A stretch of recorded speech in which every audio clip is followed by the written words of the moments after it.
guys, it's Marco Hanna from PhoneDog.com, and I usually don't do these types of videos where I talk about wish lists or things that I really want to happen in the next whatever months or years or whatever. But 2014 has already been a crazy year in terms of mobile technology that I kind of see myself making this video. Why? Because we still have such a long way to go in 2014. Now, I know time has flown by for everybody, but seriously, we have 8 more months of 2014, which means we have 8 more months of hardcore technology in the mobile industry. So this is my top 5 phones that I'm expecting to happen or come out in the next 8 months. Now, keep in mind the numerical order of these devices do not mean it's better or worse than the other device. It's just basically what's coming out of the side of my head here, because I'm not reading a script. This is kind of just on cue here. The first device I want to talk about is the LG G3. Now, the LG G2 was a beautiful device from LG. We all loved it, even though it had some really weird quirks with like the Q-Slide applications, and the software is not so good compared to its competitors,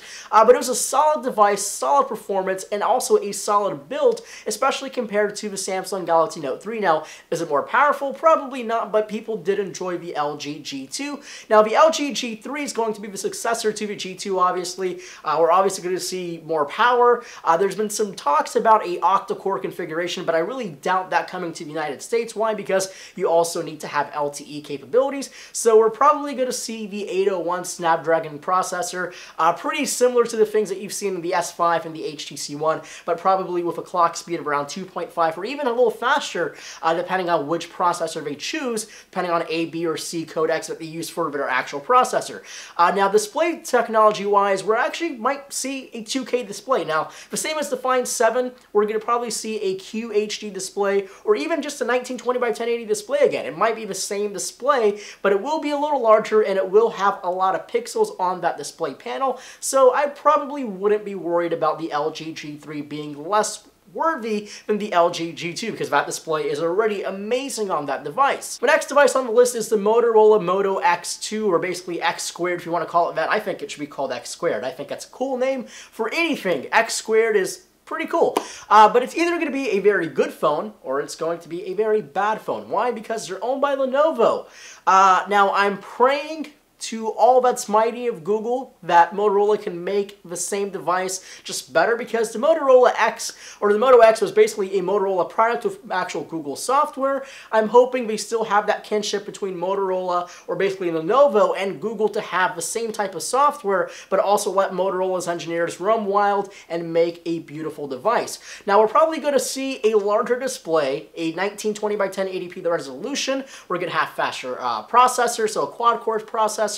Might be the Snapdragon 800. Again, it's not going to be the most powerful phone on the market, but again, we will see a faster processor, more RAM, so probably up to 2 gigabytes. We'll hopefully see a better camera on that phone because it really needed it, and basically the same battery technology because the Motorola X, or the Moto X, was legendary of having a good battery in such a compact phone.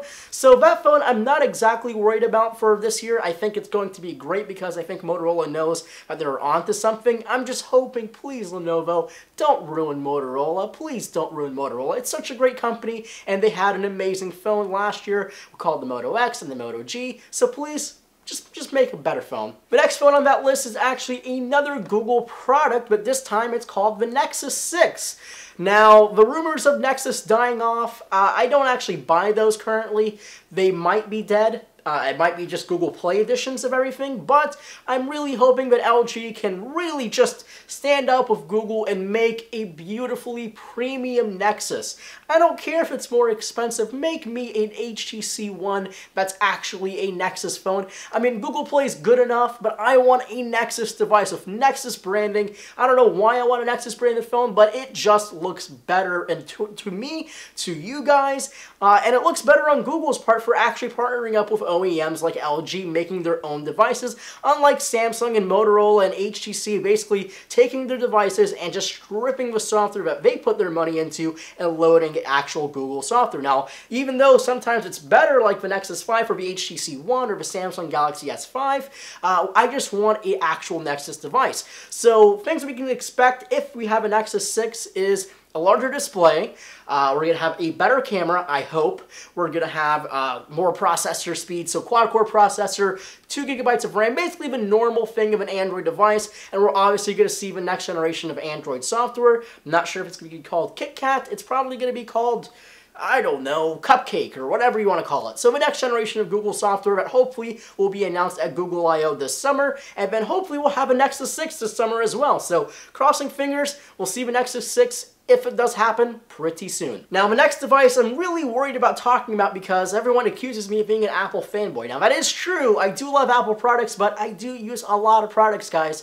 I mean, I do review Android phones, Blackberries even, and Windows phones. So it's not that I'm Apple-centric, it's because I use Apple products because that's my job. I don't edit on Sony Vegas, I edit on Adobe Premiere or Final Cut Pro because that's just what I do. But the next device is the iPhone 6 or the iPhone Air, however you want to call it.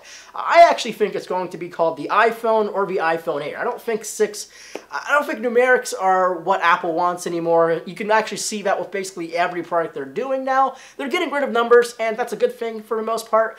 So the new iPhone is going to be bigger, I hope. There's been rumors about a 4.7 inch and a 5.7 inch, and there's been recently leaked documents saying, you know what, people want bigger phones and we just don't have bigger phones. So what are we going to do about it? Well, they haven't filled that part in yet, but we're expecting Apple to make a bigger phone.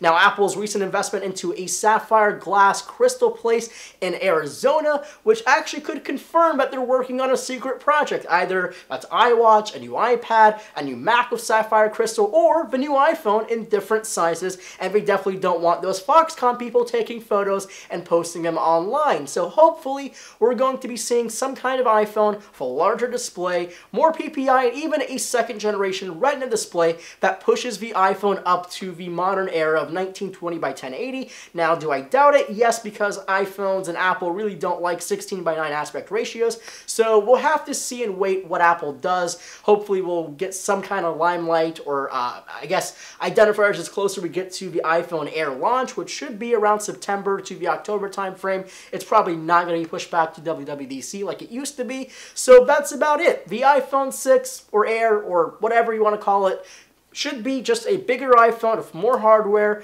probably still a dual-core chip, Touch ID that's more improved, a better camera, and a new design that mimics the iPad Air. That's about it. Now, the last device on my list is the Samsung Galaxy Note 4. Now, the Note 3 was a huge success for Samsung. They sold millions of those things, and for good reason, because it was actually a really good device. It was powerful, had a huge battery life that lasted like 3 days on one full charge, and no phone could touch that at that time. Now, obviously, now there's phones that you can do that now, but that's with some software trickery, but that's just because it had a really, really big camera. So the new Note 4 probably will have a 6-inch display, or a 5.7 or 5.8 or 5.9, whatever you want to call it. Samsung will have a bigger display. Even if it's just like by 0.0001 inches, they'll tell you it's a bigger display. Now, it could be bumped up to the 2K or QHD modern era, so that's either 2048 or even the 2560. Really weird aspect ratios there, but they could actually push that up, and then the Samsung Galaxy Note 4 could be in the realm of 500 pixels per inch. That's pretty crazy. Now, in terms of processor-wise, we're going to see a big, massive storm of power inside the Note 4.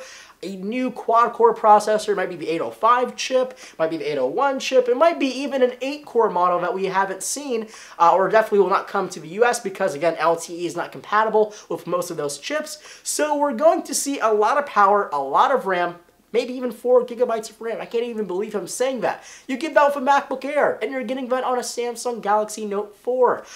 Bigger battery, we're going to have, obviously, the newest, latest software from Google, and again, the magazine software that they have on the Samsung Galaxy S5. So there you have it. It's kind of my top 5 for wish list of phones coming in 2014, and those are kind of a rundown of specs, or basically rumors that these devices will actually have later on this year. So let me know what you think about all the devices I just talked about, whether it's the iPhone, the X2, the X squared, called the X squared, the Nexus 6, just all the devices I just talked about. Just make sure to leave a comment below. Also, give this video a thumbs up if you found it helpful and likable in any other way. And make sure to subscribe to the YouTube channel here to make sure you get all the content from PhoneDog.com. My name is Marco Hanna from PhoneDog.com again. I'll see you guys in the next video.